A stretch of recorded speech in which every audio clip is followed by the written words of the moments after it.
cares my audience.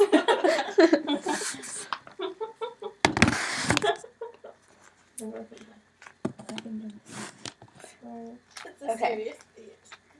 In March of 2009, Laura Ling was arrested by North Korean officials. Ling and her colleague Yoona Lee were journalists filming North Korean human trafficking along the border with China. Although the two said in a statement that they had no intention of crossing the border into North Korea, their guide beckoned for them to follow them across the frozen river. In a letter published in the Los Angeles Times, Laura and Yoona wrote, "We didn't spend more than a minute on North Korean soil before turning back, but it is a minute we deeply regret." After their final arrest, the two journalists spent 4 months apart being interrogated by North Korean officials before they were released and allowed to return home. Because of her bravery and dedication to her work, Laura Ling is an inspiration to journalists. In the following speech, I'm going to tell you about Laura Ling's career, why she is an inspiration to me, and why you should care as well. Ling started out working as a series producer for Channel 1 News. In 2005, she joined Current TV, where she was the president of the show Vanguard. Vanguard is a documentary show that aims to take viewers on in-depth adventures to immerse them in global issues that have a large social significance. While there, Ling reported stories such as the drug war in Mexico, terror groups in South America, China's sex industry, and several others. In May of 2010, after her return home from her arrest in North Korea, she released a book written with her sister entitled Somewhere Inside, One Sister's Captivity in North Korea and the Other's Fight to Bring Her Home. The book tells what Laura Ling experienced while imprisoned in North Korea from the time she got arrested to the interrogations she faced. The book also tells of Laura Ling's sister, Lisa Ling's struggle with bringing her sister home. It includes intense discussions with politicians such as Hillary Clinton, Al Gore, John Kerry, and Bill Richardson. In December of 2010, Laura Ling hosted a show on E! Titled E! Investigates. In her first show, Ling talked about teen suicide. She said in a post on E!'s website that she could personally relate to this topic.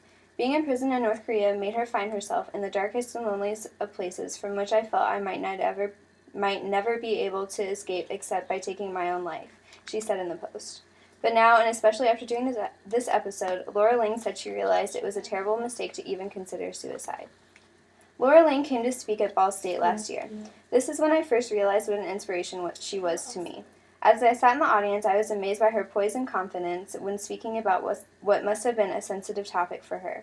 Although she did talk about her time in North Korea, she also talked about her career. While working for Current TV, Ling got to travel all around the world and report on things that matter. The issues she reported on were issues that are a part of history, and she got to experience them firsthand. Even working for E!, where she was only traveling around the United States, she still got to learn about things she never would have if she wasn't a journalist. This is the first reason why Laura Ling inspires me, because I want to be the type of journalist that she is. I would love to travel the world and experience everything going on firsthand. The second reason why Laura Ling inspires me is because of her bravery. Laura Ling and Yoona Lee were sentenced to 12 years hard labor in a North Korean camp. The fear of having to work in this camp and possibly never seeing her family again caused Laura to consider taking her own life, as I mentioned before. A Washington Bureau reporter for the Daily News wrote an article on the camps and described them as hell on earth. In the article, John Pike, who is an intelligence analyst for globalsecurity.org, was quoted saying, "They're not as bad as Hitler's concentration camps or Stalin's gulags, but they're a close third." Despite all of that, though, she generally had a positive outlook on the situation after she had come home. In an interview with CNN shortly after Laura's return, her sister Lisa said, "She had some really lovely things to say about the people who were watching over her. Even though they couldn't speak to each other, somehow they developed a strange sort of friendship." When Laura came to speak at Ball State, she mentioned this, saying the guards were her only human interaction for the 4 months she was imprisoned. In an interview with the Los Angeles Times after she had come home, Laura said, "I really couldn't be better. I feel so blessed. I have my family and my baby. And so many people have gone through worse things than I went through."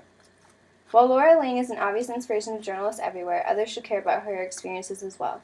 During her time at Current TV and even now working for E!, Laura has covered a wide range of topics. All of her work is important to people everywhere because it makes us realize what is going on outside of our own homes. In order to be educated and a well-rounded person, we need to know what is going on in the world.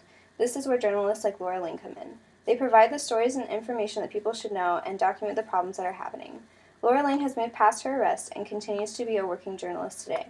In this speech, I have told you about Laura Ling's career, why she is an inspiration to me, and why others should care about her too.